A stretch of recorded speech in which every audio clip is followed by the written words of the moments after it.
Стана од министерските фотели, но не се откажа од државните пари. Владата ги награди поранешната министерка за финансии Нина Ангеловска, вице-премиерот и министер за политички систем Садула Дураку и директорот на јавното претпријатие за државни патишта Зоран Китанов со места во одборот на директори на Телеком. И двајцата поранешни министри важеа за едни од најскандалозните.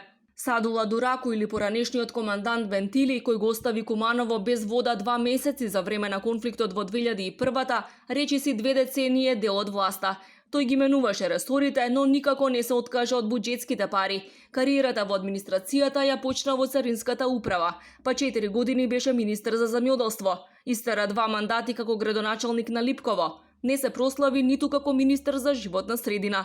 Ретко се појавуваше во јавноста, критиките паѓаа на грбот на неговиот заменик Макрадули. И кога конечно беше прашан за тоа што прави за да го намали загадувањето, се избуламира. Месечно примаше плата од скоро 1200 евра, но рече дека не се занимавал со граѓаните.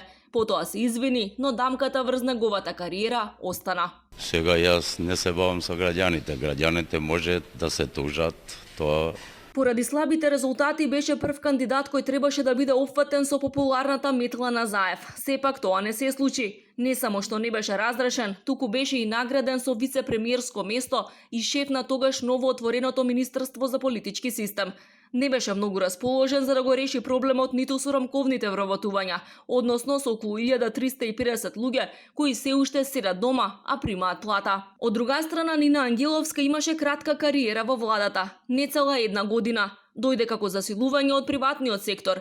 Прво ја имаше непопуларната задача јавно да се откаже од политиката на прогресивен данок, еден од неголемите адути со кој СРСМ и дојде на власт. Измени низа закони во областа на електронската трговија, со кои индиректно и помогна на незината компанија Групер.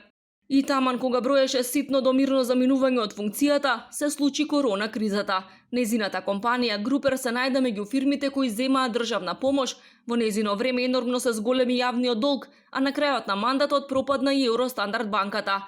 Излезе на површина скандалот дека таа имала огромна заштеда која ја повлекла навреме. Антикорупцијската комисија поведе и постапка за да утврди дали таа имала интерни информации кои ја потикнале за да си ги повлече парите. Процесот заврши без епилог. Немала кривична одговорност, само ги прекршила етичките правила. Инаку досега неизвршните и независните членови на одборот на директори на Телеком примале надомест од 1000 евра, подпредседателот 1500 евра, а председателот дури 5000 евра месечно.